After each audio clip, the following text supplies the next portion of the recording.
when the sun beats down and burns the tar up on the roof. And your shoes get so hot, you wish your tired feet were fireproof.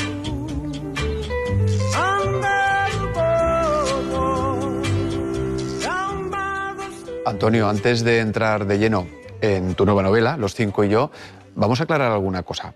Estos 5 que aparecen aquí en el título son los 5 de la famosa serie de Enid Blyton. Son ellos. Los famosos 5, efectivamente, sí. Julián, Dick, Ana, Jorge y Tim. Ah, ¿te acuerdas? Sí, me acuerdo perfectamente. ¿Los leías tú de niño? Los leía de niño mientras llevaba a mis hermanos al retiro a que jugaran con un palo y una pala. Yo me sentaba debajo del paseo de coche, donde está ahora la Feria del Libro de Madrid, por cierto, y allí leía, ahí o a la hora de la siesta en verano. Dice Tony, el protagonista de esta novela, que creo que tiene bastantes cosas tuyas, dice, con respecto a los 5, leer a los 5 le produjo un disfrute animal que nunca más ha vuelto a experimentar leyendo. ¿Eso te ocurrió también a ti? Me ocurrió.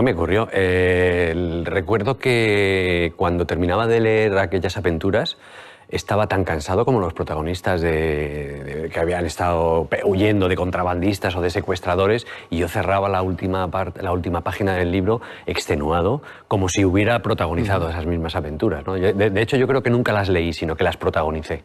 Aquí tenemos a un protagonista que se llama Tony, que es profesor universitario y escritor, y podemos decir que tiene bastantes cosas del Antonio Orejudo, escritor, que presenta un libro de un amigo suyo que se llama Reig, que también podemos decir que tendría cosas de un escritor conocido que se llama Rafael Reig.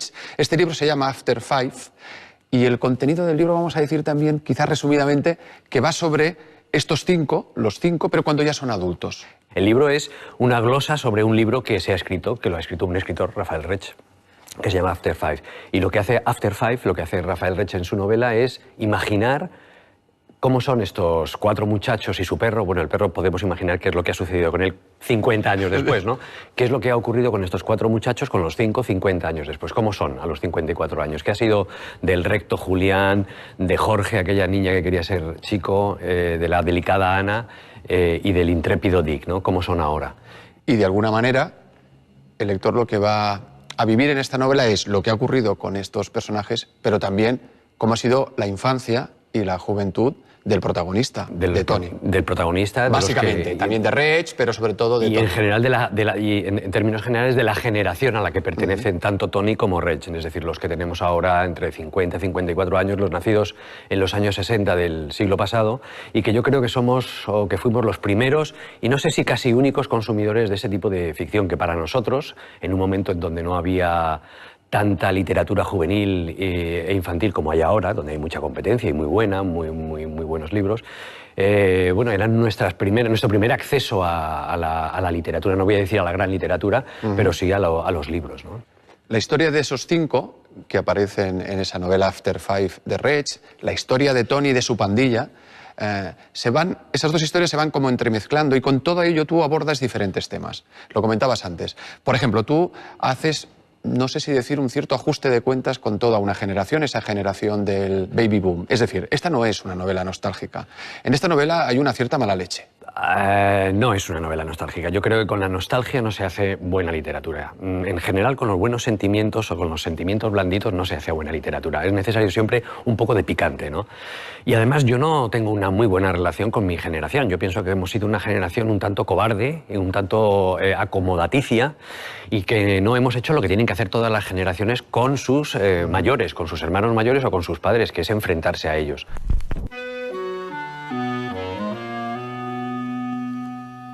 Some people say a man is made out of mud. A poor man's made out of muscle and blood. Muscle and blood and skin and bones. A mind that's weak and a back that's strong. Esta es una novela, efectivamente. Es una novela generacional, es una novela de formación también, porque vemos al protagonista cómo va creciendo. Es una novela metaliteraria porque hay una novela dentro de una novela, y es también una novela absolutamente divertida. Sí, yo desde que empecé a escribir he sido asociado a un tipo de literatura humorística, ¿no? Hasta el punto de que hasta yo empiezo a estar un poco harto de esa relación Por eso, últimamente, cuando me preguntan sobre las relaciones entre la literatura y el humor, suelo decir que más que humorística, mi literatura es alegre y desenfadada. De lo que huyo no es tanto del aburrimiento cuanto de la pomposidad y de la solemnidad. Yo creo que la solemnidad, tomarse demasiado en serio a sí mismo y a lo que uno hace, eso conduce casi siempre al aburrimiento, ¿no? Y esconde muchas veces impostura. También tu novela es una novela, no sé si decir crítica o reflexiva sobre el mundo del libro.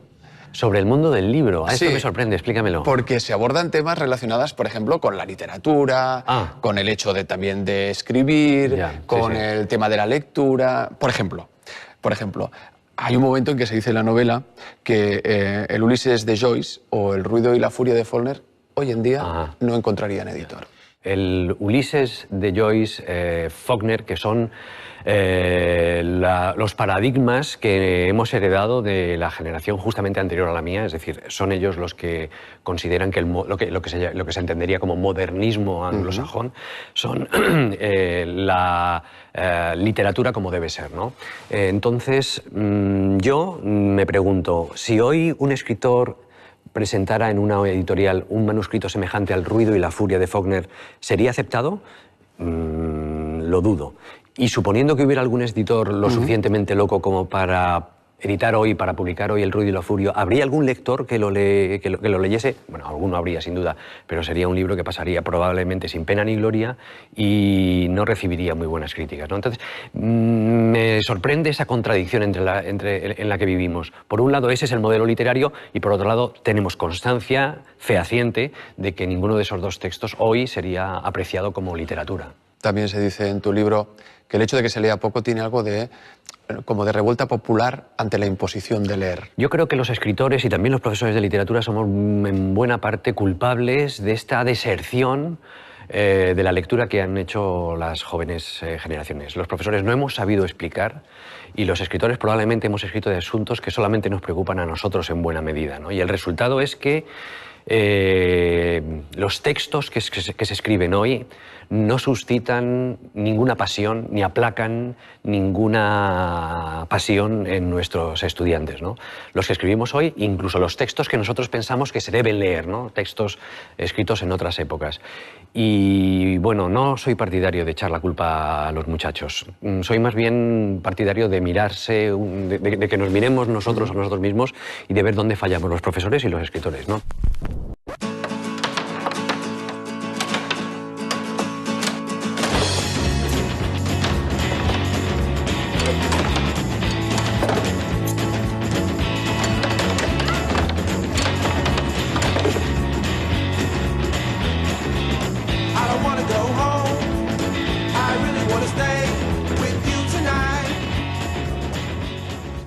Siguiendo con las reflexiones literarias, hay otro momento en la novela en la que se dice que está muy de moda esto de poner basado en hechos reales. ¿Qué pasa con la ficción pura y dura? ¿Está en desuso? ¿Interesa menos? A las pruebas me remito, efectivamente. Yo creo que existe una sensación general en los lectores, y los escritores lo percibimos, a minusvalorar los productos de la imaginación. Cada vez encuentro más gente, bueno, no sé si cada vez encuentro más gente, pero oigo muchas veces una frase que hace 20 años sería impensable. Yo ya no leo ficción. Yo solamente leo ensayos o ensayo histórico, ¿no? Eso hace 20 años sería impensable. ¿Qué ha ocurrido? Ha ocurrido que la ficción, lo que sale de la imaginación, se considera un subproducto de la literatura. Y eso lo detectamos los escritores, que de alguna manera necesitamos inyectar vitaminas serias a nuestros libros, ¿no? Y de ahí un poco que juguemos con estas cosas de hacer creer a los lectores que el protagonista del libro somos nosotros mismos. Tengo una curiosidad que tiene que ver con uno de los personajes, y sé que es un personaje de ficción, este Reich que aparece aquí en tu novela, pero como yo también casualmente conozco a un escritor que se llama Rafael Reich, que casualmente también es amigo tuyo, hombre, me gustaría saber si la ha leído. Y me gustaría saber si la ha leído, ¿qué te ha dicho? Sí, este escritor real al que tú te refieres es uno de mis primeros lectores siempre, lo ha sido desde mi primera novela, y en esta había más razones para que la leyera cuanto antes. Entonces la leyó, él me confesó que la había leído de cabo a rabo, pero yo sé que solamente la leyó, al menos en esa primera vez, buscándose dentro de la novela para verlo. Y ha sido generoso en su juicio, generoso y benevolente. O sea que no parece haberle molestado ese reflejo que aparece de él en este libro. A mí hay un comentario de Claudia, uno de los personajes femeninos de la novela, en relación a esta serie, que dice que la mayoría de blytonistas son mujeres porque ellas perdonan más fácilmente que los hombres, que la acusan, estos hombres, cuando han leído esta serie de mayores, acusan a Enid Blyton de fascista, de sexista y de racista. ¿Esa impresión tuviste cuando volviste a releer la serie para escribir tu libro? Sí. Me di cuenta, como te decía, de que hemos salido muy bien para haber sido lectores de esa serie, ¿no? Es sorprendente los niveles de sexismo, de racismo, los malos son siempre gitanos o negros, y también de posturas cercanas al filofascismo de Enid Blyton, que escribió estos libros en los años 40. También tenemos que contextualizar cuándo se ha escrito esto, ¿no? Antonio, ¿qué crees tú que diría Enid Blyton si se levantara de su tumba y viera a sus famosos personajes ya adultos relacionándose con las drogas, con el sexo, creando empresas? Pues Enid Blyton yo creo que tenía una mente muy perversa, que subyace y algunas veces sale a la superficie en ciertos detalles de sus novelas. Quiero pensar que no estaría tan a disgusto con la deriva de estos personajes. Quiero pensar que Enid Blyton me daría un par de besos, y diría todo esto en inglés, naturalmente.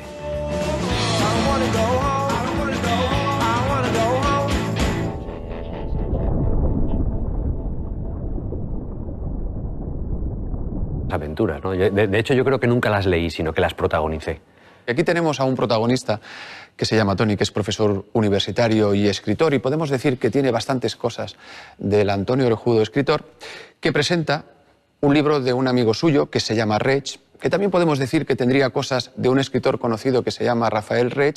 Este libro se llama After Five, y el contenido del libro, vamos a decir también, quizás resumidamente, que va sobre estos los cinco de la famosa serie de Enid Blyton. Son ellos. Los famosos 5, efectivamente, sí. Julián, Dick, Ana, Jorge y Tim. Ah, ¿te acuerdas? Sí, me acuerdo perfectamente.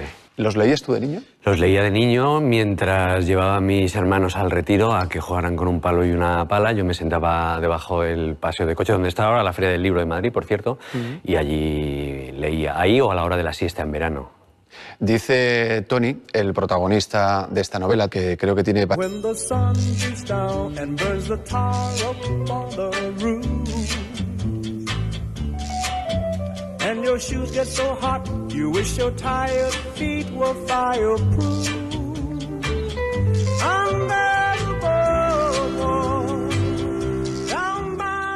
Antonio, antes de entrar de lleno en tu nueva novela, Los cinco y yo, vamos a aclarar alguna cosa.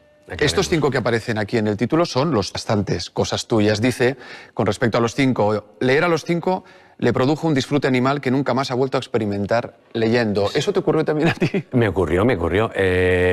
Recuerdo que cuando terminaba de leer aquellas aventuras, estaba tan cansado como los protagonistas que habían estado huyendo de contrabandistas o de secuestradores, y yo cerraba la última página del libro extenuado, como si hubiera protagonizado esas mismas.